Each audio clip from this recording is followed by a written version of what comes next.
4 critiques récurrentes envers la Ve République.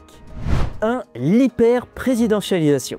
Dès l'instauration de ce nouveau régime, l'opposition, et surtout la gauche, critique une constitution taillée pour Charles de Gaulle et favorisant à outrance le pouvoir du président de la République. François Mitterrand émerge comme l'adversaire principal du général et écrit un essai au titre évocateur pour dénoncer son exercice du pouvoir, le coup d'État permanent. Pendant la campagne pour l'élection présidentielle de 1965, le candidat de la gauche unie précise « La Ve République, elle, c'est un régime propriété personnelle du général de Gaulle. Est-ce tellement mieux? Les républicains, par conviction, autant que par tradition, combattent le pouvoir personnel. Qu'est-ce que le pouvoir personnel? Sinon l'abandon par près de 30 millions de citoyens français de leur destin dans les mains d'un seul homme. Sinon l'abdication de la souveraineté populaire au profit d'un guide ou d'un maître. Même critique par Pierre Mendès France. Ancien chef du gouvernement dans les années 50, il refuse de se présenter aux élections présidentielles de 1965 car trop peu en phase avec la Constitution.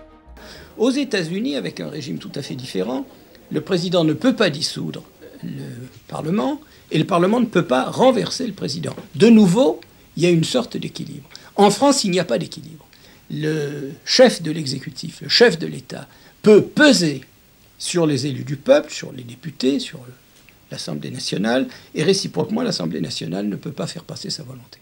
Jean-Luc Mélenchon fait des critiques de l'hyper-présidentialisation du régime, un des points les plus importants de ses candidatures présidentielles en 2012, puis en 2017, où il pourfend la monarchie présidentielle. La monarchie présidentielle, qui est née d'un événement et d'une circonstance extraordinaire, que vous connaissez, la décolonisation, bon, le pays a bougé depuis, et puis la monarchie présidentielle se croisant avec la toute-puissance de la finance, ça a donné un monstre que nous avons sous les yeux, avec une caste de gens qui circulent entre les plus hauts niveaux des affaires et les plus hauts niveaux de l'administration de l'État, quand ils ne sont pas tantôt ministres, tantôt gérants de sociétés. Enfin, tout ça doit... La séparation de l'État et de l'argent doit être prononcée. 2. Le rôle du député. Une autre critique soulevée par Pierre Mendès France concerne le rôle du député, devenu selon lui presque inexistant. Le rôle du député est devenu un rôle d'intermédiaire, de porte-parole, d'émissaire de bonne volonté, de défenseur officieux qui va dans les bureaux et qui essaye de plaider pour ses mandants. Le pouvoir, il est désormais ailleurs et le pays le sent.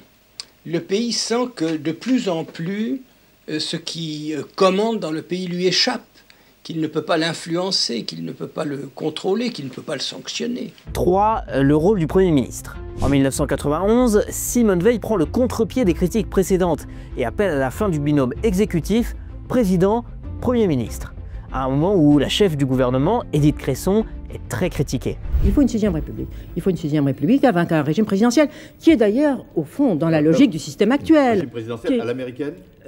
Où les ministres sont rattachés directement au président? Oui.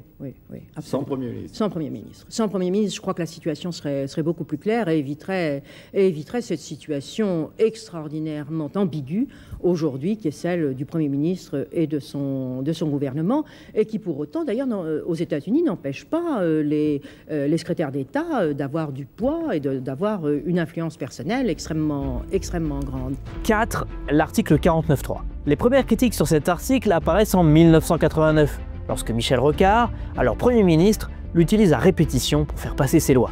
Trop c'est trop, dit l'opposition, l'Assemblée ne sert plus à rien, il n'y a plus de vie parlementaire.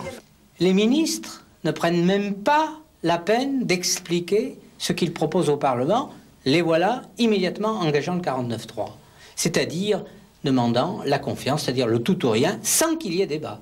Non, ça ne peut plus durer. En 2006, François Bayrou critique lui aussi le même article, quelques mois avant l'élection présidentielle, où il sera le 3e homme du scrutin.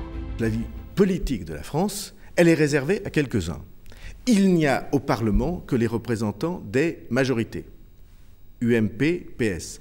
Le gouvernement passe en force sur tous les sujets. Quelquefois, les socialistes l'y obligent, et c'est bien dommage. Je suis contre le fait que la France soit le seul pays où le gouvernement puisse passer en force. Si vous êtes obligé de convaincre les Français qui sont en face de vous, à ce moment-là, vous faites attention à ce qu'ils vous disent.